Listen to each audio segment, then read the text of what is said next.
The biggest weaknesses of Terence Crawford exposed for ERROL SPENCE Jr. Alright, y'all, so what are the biggest weaknesses in the game of Terence Crawford, in his boxing repertoire, if you may?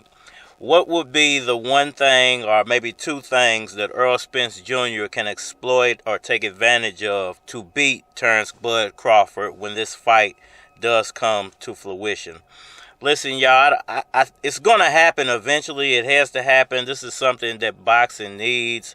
Not only that, I don't think that the powers that be within the sport of boxing will let this fight not happen over the next, at least the next year, because the people involved, the money behind the fight, those people know what the dollar amount is going to be for both of those fights. And I think that they understand that in order to capitalize on their popularity, in order to capitalize on the opportunity that they have, they're going to have to strike while the iron's hot and before fans become too disgruntled. So this fight is going down. Nobody can put their finger on the exact date just yet, but let them work it out. What other attributes ERROL SPENCE Jr. can take advantage of? Well, we all know that Bud Crawford is a very talented fighter. Nobody's denying that, whether you're a Crawford fan or a Crawford hater, ERROL Spence fan or ERROL Spence hater. You know both of these guys got talent, but what are the specific talents that Terence Crawford brings to the table? One, you got to go with speed. Okay, he has good speed. He's a welterweight speed fighter. Not very big, so speed plays a big advantage on his size when it comes to the ERROL SPENCE Jr. fight, because I don't think ERROL SPENCE Jr. is a speed fighter, but Terence Bud Crawford is a speed fighter. Hand speed and foot speed. Also, he has great combinations. He knows how to put punches together. He's not just a one-trick pony. He can put 1, 2, 3, 4, 5, 6 punch combinations together and get his opponent out of there. So that's going to be something ERROL SPENCE Jr. has to prepare for, is those quick hands, those quick feet, and the combinations. Also, you can give him ring IQ. He's got a great ring IQ. He knows how to work a boxing ring and use it to his advantage. So he's got a lot of things that are working in his favor. But what are the things that are not working in his favor when it comes to the ERROL SPENCE Jr. fight? Number one, I would have to say, is can Terence Crawford take a big punch? We know that ERROL SPENCE Jr. is a big puncher. Just go back and look at the Ordanius Ugas footage. He beat the crap out of Ugas, broke his face all up. So we know that ERROL SPENCE Jr. packs a punch. What we don't know is, can Terence Bud Crawford take a punch? Because he's been able to take advantage or overwhelm most of his opponents. You've never really seen Terence Crawford have to go to another gear or another level to win a fight. You've never seen him in a firefight.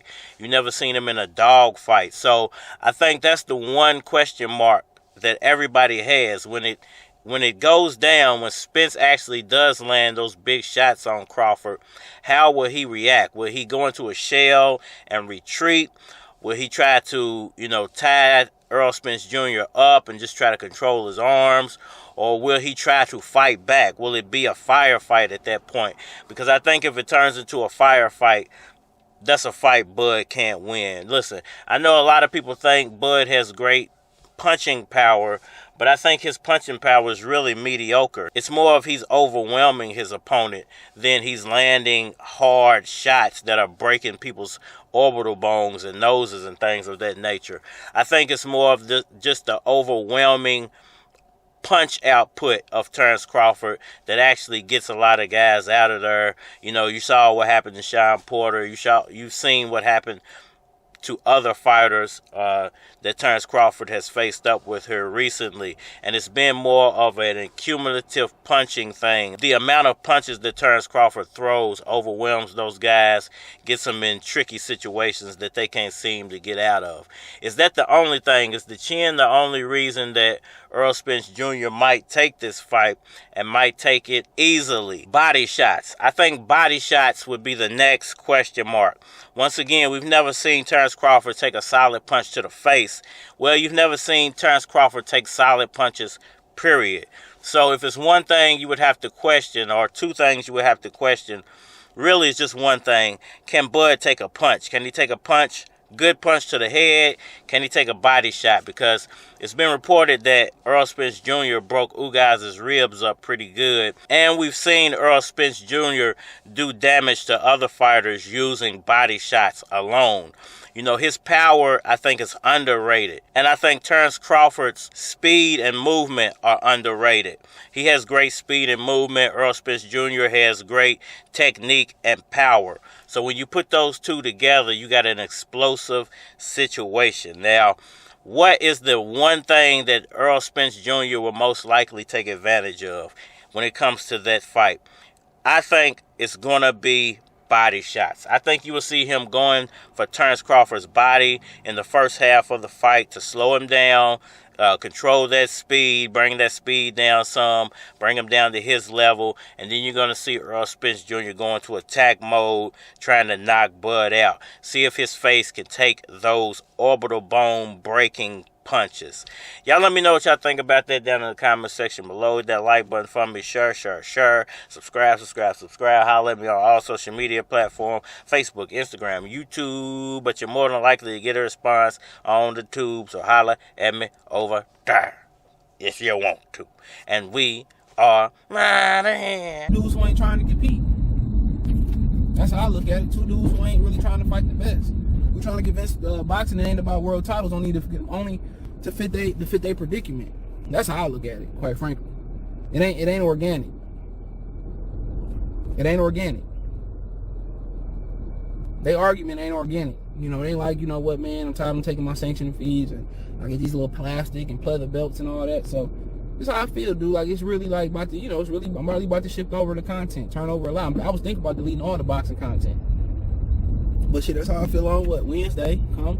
You know, next Friday, I might be feeling, something might happen. I might be feeling a whole different way. There's a lot of people with half the story, a quarter of the story, 5% of the story who are presenting themselves as knowing what's going on. And quite frankly, it's just, you know, unless you have the complete story, you know, it's not even worth reporting. So the reality is, like, everybody gets a little tiny piece and they want to go and make a headline. Good for you, you got clicks. But the reality is, you know, things are still on track. Like, I can't guarantee it's done, but I'm still very optimistic. I ain't even gotta do too much talking, cause I know what's gonna happen come Saturday. Yeah. Is you ready for me? Is you ready for me? Is you ready for me? Is you ready for me?